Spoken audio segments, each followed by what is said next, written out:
हरिओम. आत्माराम त्याग निरूपण भाग 30. त्यागेसी सकळ वैभवाला.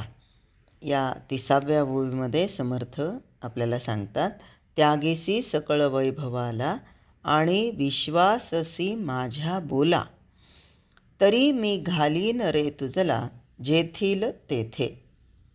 हे गुरु खूप सामर्थ्यवान असतात, शक्तिशाली असतात. हे असं आश्वासन देणारे गुरु फार क्वचित भेटतात. हे गुरु म्हणतात, तू जर आपलं सगळं वैभव दिलंस, लक्षात घेण्यासारखी गोष्ट आहे, जे टाकण्याची उत्सुकता माणसाला असते तेवढंच टाकायला समर्थ सांगत नाहीत, तर जे गोळा करून ठेवलेलं असतं तेही टाकून द्यायला सांगतात.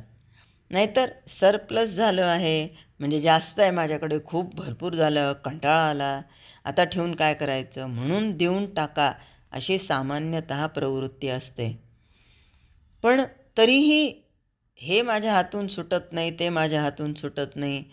परवाच त्या ट्रान्सपरंट बरण्या पाहिजे म्हणून खूप हट्टीपणा केला, ते आणल्या आणि घरात जे जे काय डबे होते हे आता टाकून द्यायचे, हे आता हे करणार, पण नाही, मन त्याच्यामध्ये अडकलेलंच असतं. आता बघा, आपल्याकडे देण्याची सवय लागावी म्हणून ग्रहण काळात आचरणाचे काही नियम होते.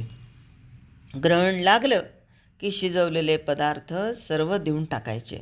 फार तर कोरडं धान्य ठेवायचं, पापड, कुरड्या, लोणचं, चटण्या हेही ठेवायचं नाही, असा नियम होता. फक्त गोरस म्हणजे दही, दूध, तूप तेवढं चालत. पण त्यावरही वेध लागले की तुळशीची पानं ठेवण्याची पद्धती होती. त्यावेळेस आई म्हणायची, तिकडं शिवू नका, आता तिकडं तुळशीची पानं ठेवलेली आहेत, लागायचं नाही बरं का, बाजूला वा, स्वयंपाकघराच्या बाहेर वा, इकडे शिवू नका, तिकडे शिवू नका. आता तर सगळ्याच गोष्टींवर तुळशीची पानं ठेवतात. पण ग्रहण संपलं की तेच पदार्थ उघडायचे, खायचे आणि प्यायचे. ग्रहणाच्या वेळी देण्याची वृत्ती जोपर्यंत होती तोपर्यंत मनाला औदार्याची चांगली सवय जडली जायची.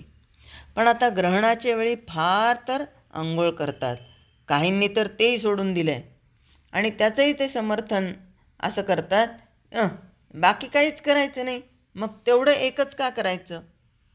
कारण हे करायचं म्हणजे द्यावं की देऊ नये, हे द्यावं की ते द्यावं, असं स्वतःशीच संघर्षाला उभं राहावं लागतं.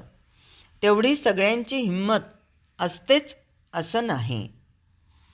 पण आपल्या संस्कृतीत हे शिकवून ठेवलं आहे की केव्हा तरी टाकायला शिकलं पाहिजे, केव्हा तरी सोडून दिलं पाहिजे आणि केव्हा तरी सांभाळलंही पाहिजे. पण माणसाचं ममत्व एवढं विलक्षण असतं की जुनं झालं आहे, आता मोडीत काढायला पाहिजे तरीसुद्धा माणसं ते सोडायला तयार नसतात. मोडीत काढायची वेळ आली की घडलेल्या गमती जमती मला अजून आठवतात, मी पाहिलेल्या आहेत. घरात भांडी लागतात, घेतात आणि ती साचत राहतात. आता ती ठेवायला जागा नाही असं होतं आणि मग ती नकोशी होतात. मग केव्हा तरी मोडीत काढायचा निर्णय होतो. मोडीत घालायला प्रत्यक्ष बाहेर काढली की मग सुरू होतं, नको नको नको, आत्ताच हे भांडं काढायला नको, ते भांडं राहू दे, थोडे दिवस वापरू शकतो अजून आपण त्याला, थांब, राहू दे, ते घेऊ नको. बरं, अगं हे भांडं नाही, हे आपण हिला देऊ, ते तिला देऊ. मग असं करत काय होतं, मोडीत घालायला काही शिल्लकच राहत नाही. आश्चर्य आहे की नाही. प्रत्येकानं तशी आपापली घरं तपासावीत. म्हणजे प्रत्येकाने याच्यामध्ये मी पण आले बरं का.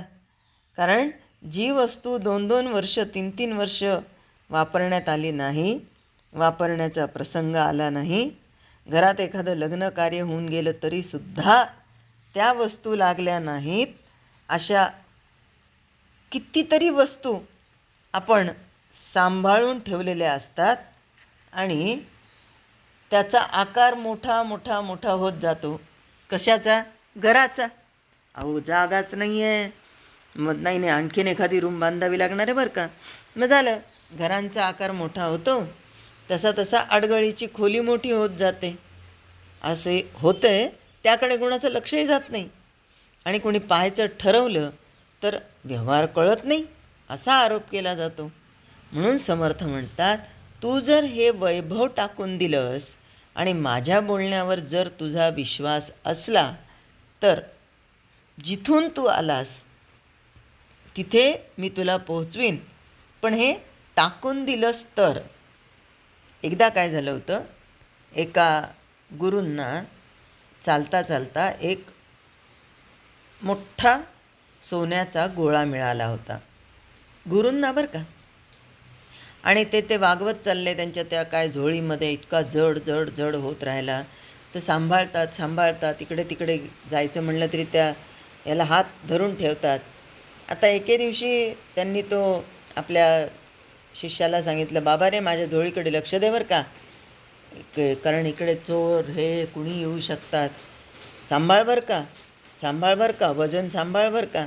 तेव्हा त्यांनी सांगितलं, महाराज तुम्ही ज्या वजनाचा विचार करताय ना ते खरं वजन मी मागेच टाकून दिलेलं आहे. आता तुमच्या झोळीमध्ये जो आहे तो केवळ दगड आहे. कधीकधी शिष्यसुद्धा गुरूंच्यापेक्षा पुढे कसा जाऊ शकतो याचं उदाहरण गुरूंनी यातून दाखवून दिलेलं आहे. खरं तर ना एकदा काय झालं, एक मनुष्य बुडत होता. त्याला काढायला दुसरा माणूस त्याच्याजवळ गेला. पण जो बुडत होता ना त्याला कधी द्यायची सवय नव्हती, कायम घ्यायची सवय होती. आता हा वरचा माणूस त्याला म्हणतो, अरे बाबा तुझा हात दे, मी तुला वर घेतो, तुझा हात दे. आता याला द्यायची सवय नव्हती, घ्यायची सवय होती. तिथून एक हुशार माणूस चालला होता. त्याने बघितलं. तो म्हणाला, भल्या माणसा, अरे आयुष्यभर यांनी फक्त घेणंच केलं. तू याला बाहेर काढताना फक्त शब्द बदल. तू त्याला हात दे म्हणू नको, हा माझा हात घे असं म्हण. घे म्हणल्याबरोबर त्या माणसाने त्याचा हात घेतला आणि तो बुडता बुडता बाहेर आला. म्हणूनच या ओवीमध्ये आपल्याला समर्थांनी सांगितलं, त्यागीसी सकळ वैभवाला आणि विश्वाससी माझिया बोला, तरी मी घालीन रे तुझला जेथील तेथे. पण हे जर तर आहे ते समर्थ 31व्या ओवीमध्ये काय सांगतात ते ऐकूया उद्याच्या भागामध्ये. हरिओम. जय जय रघुवीर समर्थ.